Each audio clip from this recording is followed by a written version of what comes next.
Hello, we're back. This is Professor Paul Gruhn from Quinnipiac University, currently teaching the ICM590 class on project planning.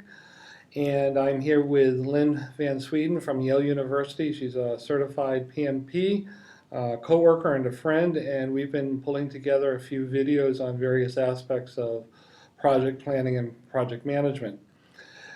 Today's topic is going to be time estimates and how they fit into a project plan and why we need to do them and their role in the whole scheme of things. Well, welcome back, Lynn, and we're having some fun with these videos, which has been great. Thank you. Yes, we are.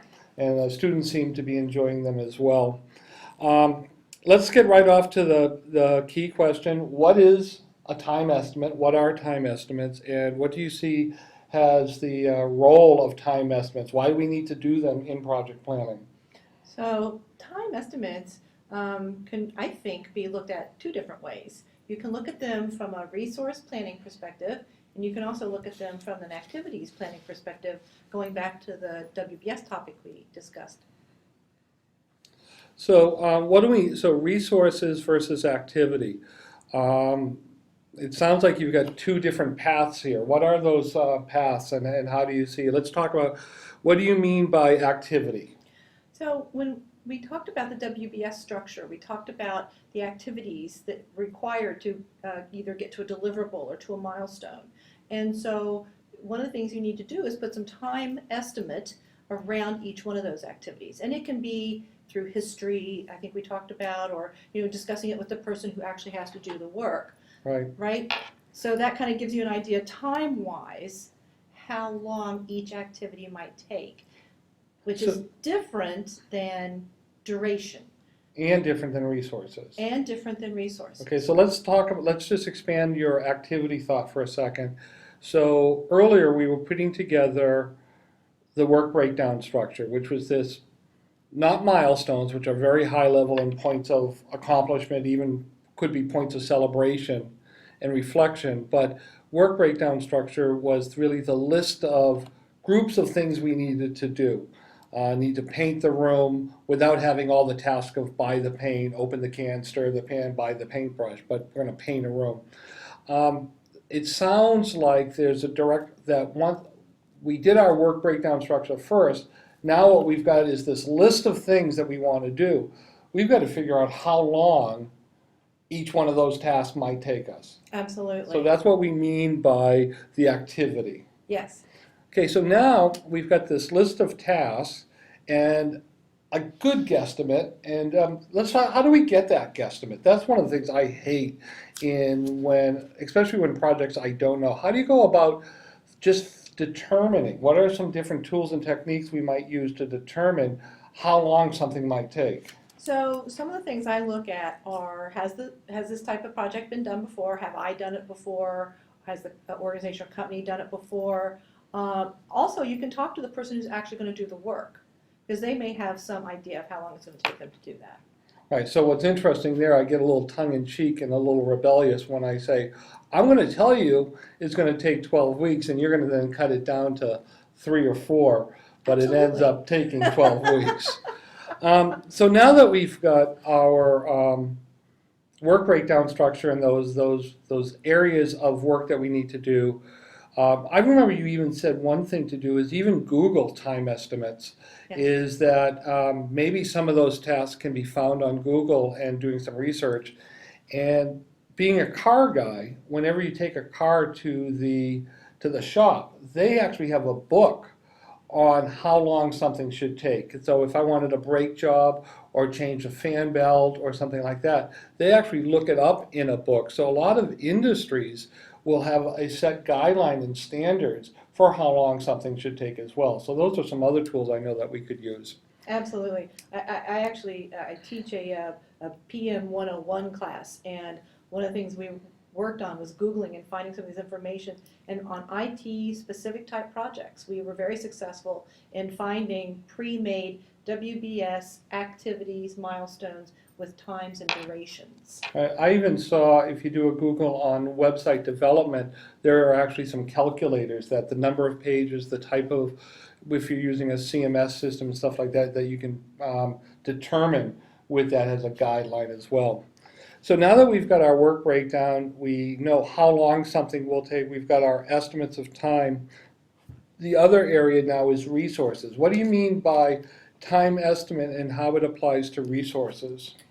So and a second thing that we always look at in project management is how many roles do we need on our project team? What do you mean by a role? A developer, a project manager, a business analyst, someone for infrastructure, various types of roles, people with different types of knowledge. So like if I was remodeling a kitchen, say, I might need a person who knows how to lay granite, I might need a plumber, I might need an electrician, I might need a painter. Absolutely. Some of those roles I might be able to do, others of those I'm going to have to contract out. Yes. So keep going, I cut you off there. So more about resources and its role with time estimates. Right. So once you identify the various roles that you're going to need on your project, you can have a think around how much of their time am I going to need on the project.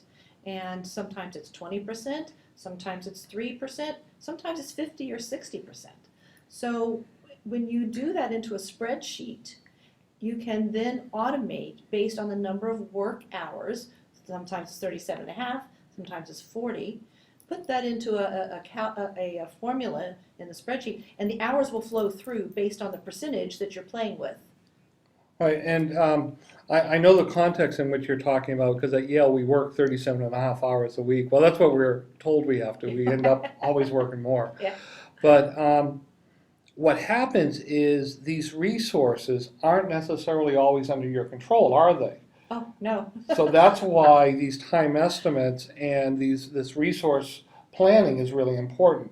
Absolutely. And go ahead, keep running with that a little bit. It's very important, and I think that's kind of where the concept then of duration comes in, because you may have somebody who you're going to need, let's say, 20% of their time, but that doesn't mean 20% of one chunk, right? It could be 20% over a period of the entire month. And so if it's one effort, 20% of his time for 1 month, his duration may be a month, but his time might only be 8 hours. Right. So what happens is a lot of times, especially in projects where we're using multiple players across multiple teams, we have to decide what the work is, that work breakdown structure, how long we estimate it will take, and then we plan the resources. I need Dave to do this, I need Amit to do this, I need Paul to do this, I need Lynn to do this, and even part of the project management is a part of the time planning structure as well, because what happens is we then need to go to different managers who are in charge of those people, and oftentimes there's their normal job, and maybe there's other projects that are also competing for that same person to do something for their project as well. Absolutely. And that's why it ends up getting laid out onto a spreadsheet or a Project Libre or a Microsoft project type of plan.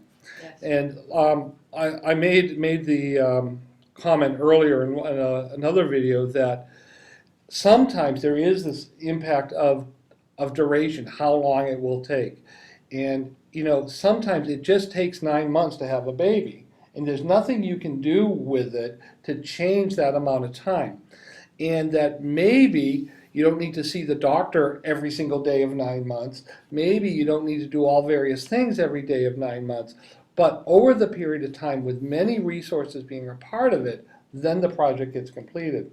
And so what happens is the duration of work, oftentimes, the work might just take a couple of days, might take a couple of weeks, but it might take 6 months to a year. I'm currently working on a project right now, and I'm doing a status report on it, that the initial part of the project, the initial letter, was January 3rd, 2007. And this project still isn't complete. Oh my gosh. And what happens is if we were to have done everything all at once, we could have been done 4 or 5 years ago. But it gets done a little piecemeal here and here and here because of a lot of different things.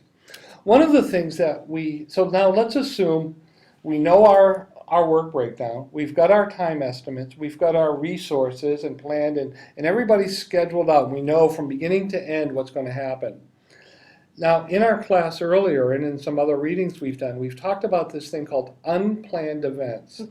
Now you have all your time estimates set, it's in your spreadsheet, you've presented it, and this is in stone, this is it.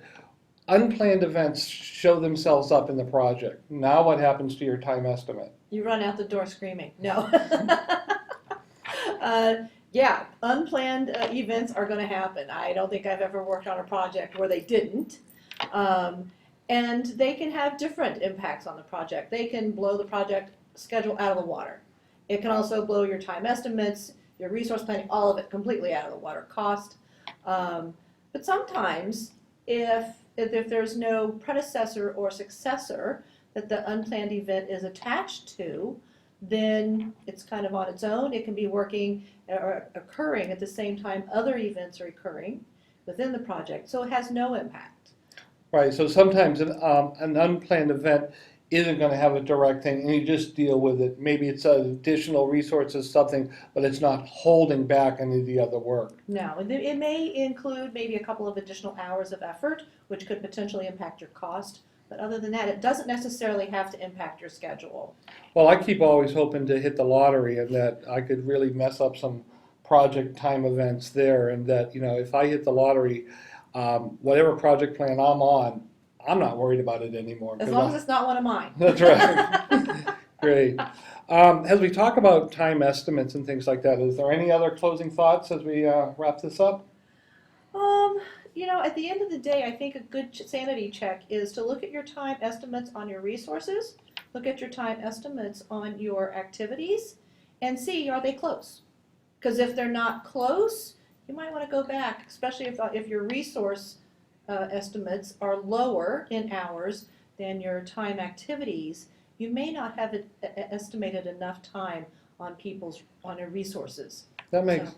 That makes sense. The other thing that I want to do is I want to put this in a little bit of context for our students, is that many of you are planning your capstone project for the interactive media program, and that it might not be at the scale of a project that we would do here, where we're talking about anywhere from 3 to 5 developers. We're talking a lot of different functional people in testing. But still, to have an understanding of all the tasks that you need to complete on your project and what work you're going to do, and maybe for part of the project, you're going to include some other people. You're going to include others for filming. You're going to include others for some of the development. Your project, your capstone project, does not assume you do all the work. Part of a good project is actually incorporating and using other resources where you seem fit. You can't be it all, but you can organize and plan an interactive media project that includes others. And if anything, that will strengthen your final presentation, is that it's not been just a one-man show, but you have taken an idea which you've conceived, you've mapped it out, and you've even added other resources where you knew you needed them to complete that. So while you might say, well, I'm not doing a project like they do there, you still need to take a look at your time estimates for yourself, because guess what? My guess in a given day is your project for the capstone project is one of many things you care about. Many of you have classes, many of you have families, many of you have this thing called a job, and you have a personal life and everything else. So it really is managing the resource called you to get your job done. Thank you guys, and we'll see you next time. I think our next topic is, we talked about milestones already? We talked about milestones. And work breakdown structure. Did we talk about work breakdown structure? Maybe I think, no, that's the one we were going to do, but we skipped over. Right. So we need to do that one on work breakdown structure. So that's coming up soon too. Thank you very much, guys, and have a great day.